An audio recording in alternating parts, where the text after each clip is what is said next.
Handa na ba kayo para sa isang panibagong pagsusuri natin ngayon? Kasi ako sobrang excited na.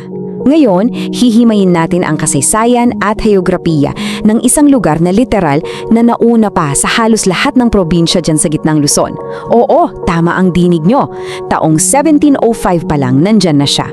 Kaya tara, samahan nyo akong balikan at unawain ang malalalim na ugat ng Nueva Ecija. Pero teka, naisip nyo na ba to? Bakit nga ba may napakabigat at tunog Kastilang pangalan ang isang probinsya natin dito sa Pilipinas? Isipin nyo, ang Nueva Ecija ay nasa mismong puso ng bansa. Napapalibutan ng mga bundok at kapatagan, tapos ang pangalan niya parang magdadala sa atin sa kabilang dulo ng mundo, sa Europa. Isa tong malaking palaisipan na madalas natin hindi napapansin kasi nasanay na tayong marinig yung pangalan, di ba? Pero promise, napakaganda ng kwento sa likod nito. Pero bago natin sagutin yan, silipin muna natin kung ano ba siya ngayon. Unang bahagi, ang kamalig ng palay.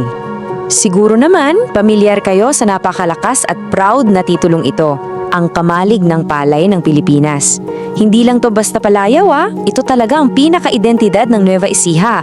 Kapag sinabi nating kamalig, sila yung literal na nagpapakain sa isang buong bansa.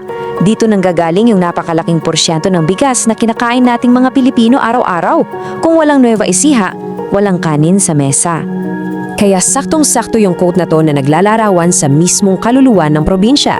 Isang lupain ng malalawak na kapatagan at masisipag na magsasaka. Subukan niyong i-imagine ng sandali yung ganda ng kabundukan ng Carabalo na nakabantay sa tila walang dulo at luntiang bukirin. Yung mga magsasakang ito, sila talaga ang dugo't pawis ng lupain. Sila ang nagtataguyod ng kasalukuyan nating lahat. So, paano nga ba talaga nagsimula ang lahat ng ito? Dito tayo papasok sa ikalawang bahagi, ang pangungulila ng isang gobernador. Balikan natin. Bago mag-1705, ang lugar na to ay part lang ng isang napakalawak na teritoryo sa gitnang Luzon. Pero pagdating ng mismong taong 1705, may isang gobernador general, si Fausto Cruz at Igongora, na gumawa ng paraan para gawin itong isang maliit na commandancy o parang distrito noong panahon ng Kastila. At mula sa pagiging maliit na commandancy na yon, formal itong pinangalan ng Nueva Ecija. Ang tanong, bakit sa danami-dami ng pangalan, yan pa ang napili niya? Ayun na nga, ang pangalang Nueva Ecija o Bagong Ecija ay direktang kinuha mula sa lungsod ng Ecija sa Seville, sa bansang Espanya. Bakit? Kasi yung lungsod na yon sa Spain, doon mismo pinanganak at lumaki si Gobernador Cruzat. At dahil malayo siya sa pamilya niya, nakaramdam siya ng matinding homesickness o pangungulila. Para maibsan yung lungkot, ipinangalan niya tong bagong teritoryo sa Pilipinas bilang parangal sa minamahal niyang hometown. Isang napaka-personal na dahilan, di ba?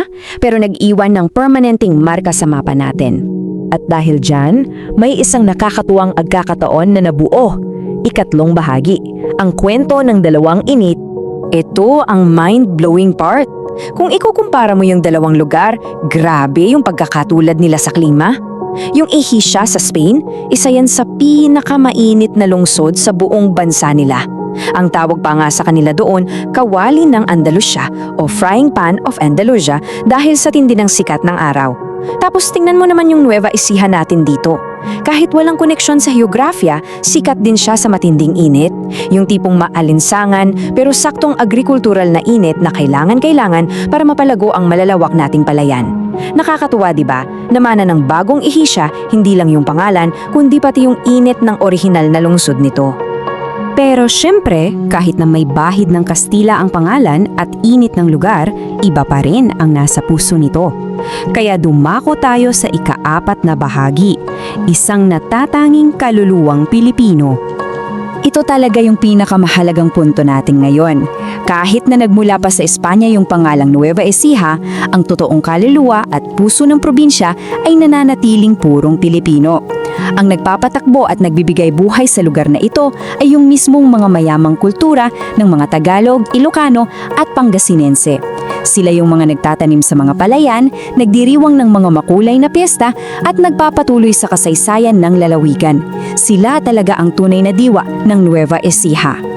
Kaya naman kapag binalikan natin ng buo ang kwentong ito, makikita natin ng isang napakagandang paglalakbay. Mula sa pagiging isang simpleng parangal ng isang Espanyol na nararamdam ng homesickness, nag-transform ito at naging kamaligdi ng isang buong bansa. Nagsimula lang sa pangungulila ng isang dayuhang gobernador. Pero sa paglipas ng daan-daan taon, yung lupaing pinangalanan niya ay lumago, nagtiis at naging pundasyon ng ating bansa na nagpapakain sa milyong-milyong Pilipino.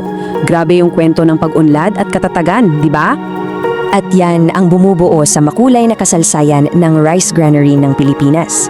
Naipakita natin kung paano nakakonekta yung nakaraan sa napakahalagang ginagawa ng probinsya ngayon. Kaya bago ko tapusin ang pagsusuring ito, iiwan ko kayo ng isang tanong na gusto kong pag-isipan ninyo. Mula sa pagiging parangal ng isang Espanyol hanggang sa maging kamalig ng palay natin, aling probinsya naman kaya dito sa Pilipinas ang may nakatagong kwento na susunod nating dapat himayin at bisitahin? I-comment o ipaalam nyo sa amin. Maraming salamat sa pagsama at patuloy na pagkatuto kasama ko hanggang sa susunod na pagsusuri.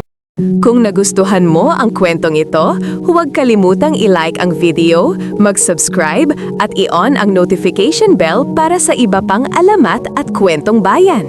I-share mo rin ito para mas marami pang Pilipino ang makaalala ng kagandahan ng ating mga kwento.